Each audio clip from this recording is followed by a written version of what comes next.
Yalah, bila niatnya Yasin akan kubacakan, yang akan kubaca ini untuk si anu, si anu, si anu, si anu, si anu, si anu. Bila niatnya demikian, maka itu sama kita membaca Yasin bukan karena Allah, karena ingin berhadiah. Ini baru pendapat pertama.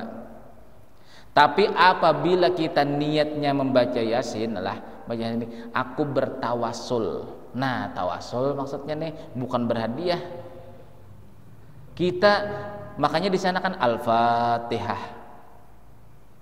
Yang ila hadrati ila syai kepada abaina wa ummahatina, itu bukan daripada tujuan pahala Yasin yang akan kita baca. Kita sekedar bertawasul kepada mereka. Ini pendapat pertama.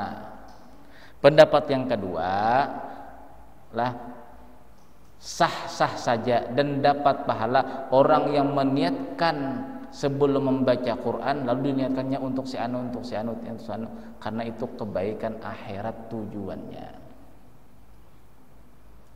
Makanya ini beda nih lah, beda. Nah, bahkan yang namanya sholat hadiah itu sama juga. Jadi hampir rata-rata guru saya, ustadz saya di pesantren Ibnul Amin Pemangkih dahulu mengatakan, kata beliau, sholat hadiah itu tidak sah.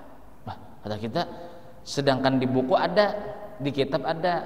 Nah, ternyata pemahamannya begini, kalau kita sholat sunat tujuannya untuk berhadiah, itu namanya sholat sunat bukan karena Allah, kata beliau. Jadi yang bagaimana caranya? Kita laksanakan sholat sunat mutlak, artinya sholat sunat biasa, baru selesai sholat, ya Allah, saya hadiahkan pahala sholat ini kepada si anu bin si anu. Nah, itu aja bedanya tuh lah. Jadi apabila niat pertama ingin mengerjakan ini untuk si anu, tuh namanya mengerjakan bacaan ini, mengerjakan sholat ini karena untuk berhadiah, bukan karena Allah. Itu pendapat yang pertama. Pendapat yang kedua yang memperbolehkan karena itu adalah niat masalah akhirat. Kalau saya lebih condong kepada pendapat pertama tadi. Yasin tetap kita baca, tapi selesai baca Yasin baru kita hadiahkan. Artinya kita membaca Yasin karena Allah habis cerita, bukan karena untuk berhadiah, bukan. Jadi yang kita baca yang sering dibaca oleh Pak Haji Qayyum itu ilah hadrat ilah, itu sebenarnya itu namanya tawasul lah, tawasul berhadiah Fatihah, maka bacanya Fatihah kata Pak Haji Qayyum. Kalau si Abdul Qadir Al-Jilani Al-Fatihah, itu namanya tawasul.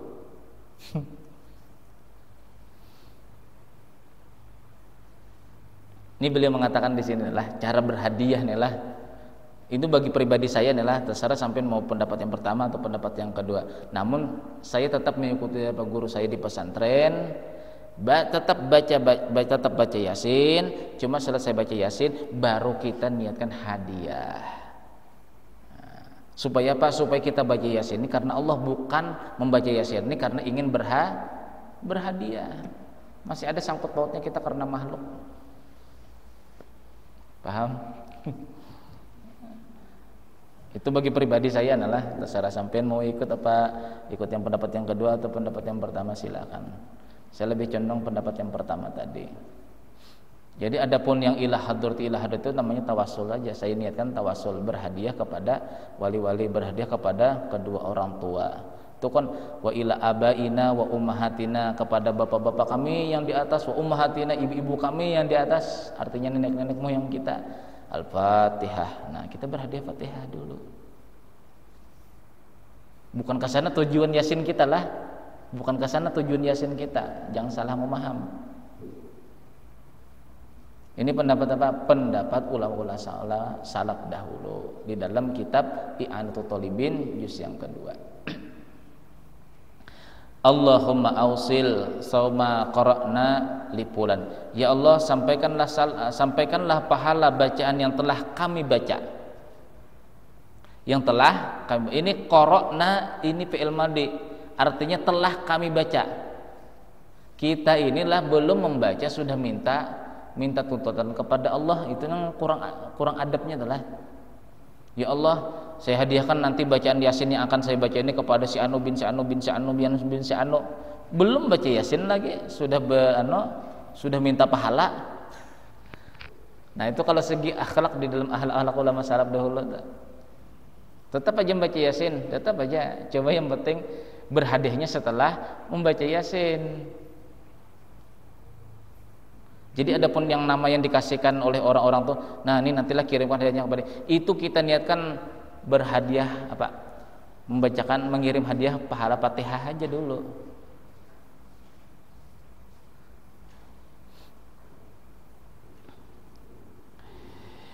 Fayaj'aluhu du'aan, maka dijadikanlah doa tadi itu du'an menjadi wala yakhtalif fi dzalikal qarib wal ba'id.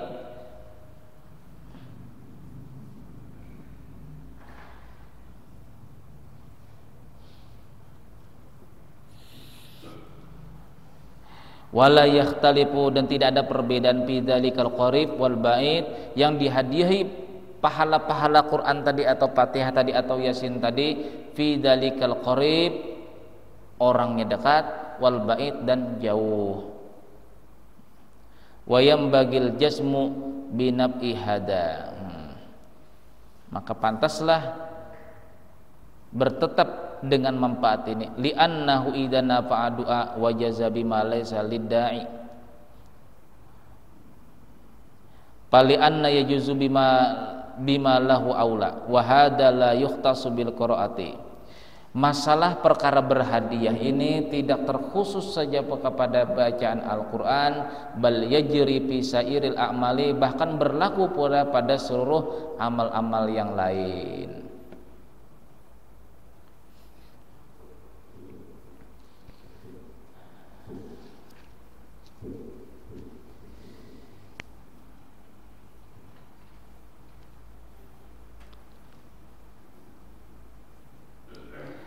Al-mutallibur rabi asy-syahadatu fi sabilillah, perkara orang-orang mati syahid di jalan Allah. Fadlu syahadati fi sabilillah, ta'rifu syahid ahkamuhu syuhada'u ghairal mu'rikah. Fadlu syahadati fi sabilillah, fadilah orang yang mati syahid di jalan Allah. Nanti ada syahid dunia, ada syahid akhirat, ada syahid dunia akhirat. Jadi terbagi menjadi tiga inilah. Ada syahid akhirat, ada syahid dunia, ada syahid dunia dan akhirat.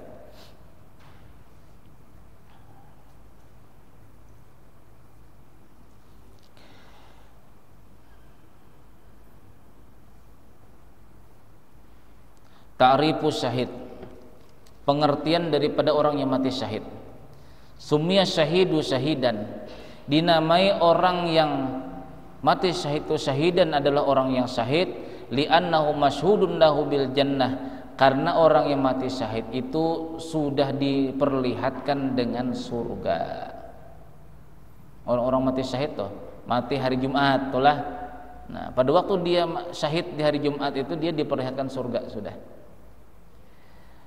Auli annahu hayyun inda rabbih hadirun syahidun, atau boleh dikatakan yang namanya orang mati syahid itu mereka itu hidup inda rabbi, di sisi Tuhannya, hadirun syahidun, hadir dan menyaksikan. Dua pengertian orang syahid. Au tasyahudu mautahu al malaikatu, atau menyaksikan seluruh malaikat akan kematiannya. Faqal Abu Hanifah, berkata Imam Abu Hanifah. Ini Imam Abu Hanifah dulu. Pembahasan orang mati syahid itu yang gimana adalah menurut beliau. Asyahidu man qatalahu ahlul harbi. Orang yang mati syahid itu adalah orang yang dibunuh oleh ahlul harbi, orang yang apa nih? Yang memusuhi Islam. Au ahlul bagi, atau orang yang memiliki kezaliman. Au qata'ut thariq, atau orang yang mati dirampok orang. Ya, Pak, qata'ut thariq itu pemalak. Pada waktu berkendara maksudnya ditusuk orang di perut, mati, itu mati syahid pula. Au lusus fi manzilihi lailan aw naharan bi ayyi halatin, atau masuknya seorang pencuri di rumahnya malam kah siang kah, Bi ayyi alatin, dengan alat apa jua pun lalu mati orang tadi. Jadi kata Imam Abu Hanifah, orang itu pun orang mati syahid juga. Musqalun al muhaddadun, tumpulkah bendanya tadi al muhaddadun atau tajam, tetap bila dibunuh orang di rumahnya. Ini di rumah nih lah, malam kah siang kah, dengan alat yang tumpulkah tajam, itu namanya mati syahid.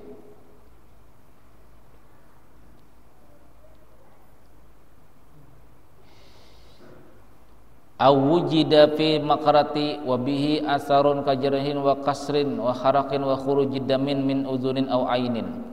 Atau orang tuh berperang, lalu lukanya tuh dibawa pulang, lalu matinya di rumah. Aw kasrin, atau patah tulang lalu meninggal dunia. Aw harakin, atau terbakar. Aw khurujid damin min ainin aw uzunin, atau orang tuh keluar darah dari telinga dan matanya. Au qatalahu muslimun zaliman amdan bimihdadin, atau orang Islam adalah orang mati syahid itu diantaranya pula adalah orang Islam yang dibunuh oleh orang Islam secara zalim, amdan secara sengaja membunuhnya, bimihdatin dengan benda yang tumpul. Orang tuh marah sama kita itulah, lalu membawa kayu, belum sempat kita menangkis, dipukulnya kepada kita, mati kita dalam keadaan demikian, maka kita pun mati syahid. Jadi orang yang ada berbuat zalim kepada kita lalu berencana membunuh kita, lalu kita terbunuh, maka kita pada waktu itu adalah orang yang mati syahid. Wa kana musliman mukallafan baligan akhiran tahiran khaliyan minal haidi wa nifasin aw janabatin walam yartib ba'da inqadil harbi ay la yamutu akiba isabati. Nah, itu menurut Imam Abu Hanifah. Pokoknya yang mati syahid itu orang yang melakukan peperangan, dibunuh orang zalim, perampokan lalu mati, pencuri lalu mati, maka itu termasuk orang yang mati syahid. Amal maqtulu, kalau orang mati syahid inilah amal maqtulu haddan au qisasan. Adapun orang yang terbunuh karena had, membunuh orang lalu dibunuh oleh polisi, itu bagaimana? Au qisasan, atau qisos, fa innahu yuqsalu wa yusalla alaihi, tetap orang itu dimandikan dan disolatkan. Li'annahu lam yuqtal zulman, karena orang yang mendapatkan had atau kena qisos ini karena dia tuh mati bukan mati disebab dizalimi orang. Nah, adapun yang sebab dizalim, wa inna ma qutila bihaqqin, dia itu adalah mati karena hak orang lain ada pada dirinya. Nah, ini bedanya dengan kita nih lah. Ini beda betul pala. Wa amma man qutila min al-bagha au kita itorik fala yuqsalu wala yusalla alaihi. Kalau kita beda. Adapun orang yang dibunuh oleh orang zalim, au kita turuki, atau pemalak, fala yugsalu, maka jangan dimandikan, wala yusalla alaihi, dan jangan disolatkan, karena orang itu mati syahid. Kalau kita dalam mazhab Imam Syafi'i tetap dimandikanlah, tetap dimandikan, karena menurut Imam Syafi'i kan mati syahid itu 3, sedangkan Abu Hanifah memahamkan pokoknya mati syahid itu yang bagaimanakah, tetap mati syahid, walaupun mati syahid dunia atau syahid akhirat, tetap sama hukumnya mati syahid seperti orang mati berperang. Orang mati berperang menjunjung tinggi perintah Allah, mati itu tidak boleh dimandikan, yalah, karena darahnya menjadi saksi nanti di akhirat. Nah, sama halnya kata beliau di sini, orang yang dibunuh oleh pemalak, pencuri atau kezaliman seseorang, maka jangan dimandikan, jangan disolatkan, dikafani, langsung dikuburkan, karena dia mati syahid. Itu pandangan Abu Hanifah. Pokoknya bila mati begini, mati syahid semua, tidak ada dibagi menjadi 3, syahid dunia, syahid akhirat, syahid dunia, syahid akhirat. Nah, itu bedanya dengan Abu Hanifah. Kalau kita tetap dimandikan, tetap disolatkan. Wallahu a'lam bishawab. Ini pengumuman kepada para jemaah, habis sholat isya ini kita diundang acara tasyakuran di rumahnya Ibu Tri Asih di Blok I1 nomor 12A. Demikian, Assalamualaikum warahmatullahi wabarakatuh. Mudah-mudahan Allah Subhanahu wa taala mengampuni dosa zahir dan batin kita. Mudah-mudahan Allah Subhanahu wa taala selalu melimpahkan rahmat taufik dan hidayah kepada kita semua bisa mengamalkannya, dan mudah-mudahan Allah Subhanahu wa taala memberikan kita kekuatan istiqomah dan beribadah, dimatikan kita husnul khotimah, amin ya rabbal alamin. Bisir Nabi Al-Fatihah.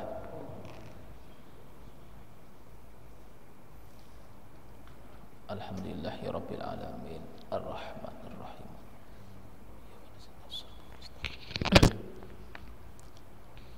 Bismillahirrahmanirrahim. Alhamdulillahirabbil alamin wassalatu wassalamu ala asyrofil mursalin sayyidina wa Muhammadin wa ala washabbihi wa barik wasallim ajmain. Allahumma ighfir lana ma akhtana wa ma ta'ammadna wa ma asrarna wa ma a'lanna wa ma anta bihi minna antal muqaddim wa antal muakhir la ilaha illa anta rabbana atina hasanah wa fil akhirati hasanah wa qina adzabannar. Wassallallahu ala sayyidina Muhammad wa ala alihi wasallam. Alhamdulillahirabbil alamin. Subhanakallahumma wa bihamdika asyhadu an la ilaha illa anta astaghfiruka wa atubu ilaik. Assalamualaikum warahmatullahi wabarakatuh.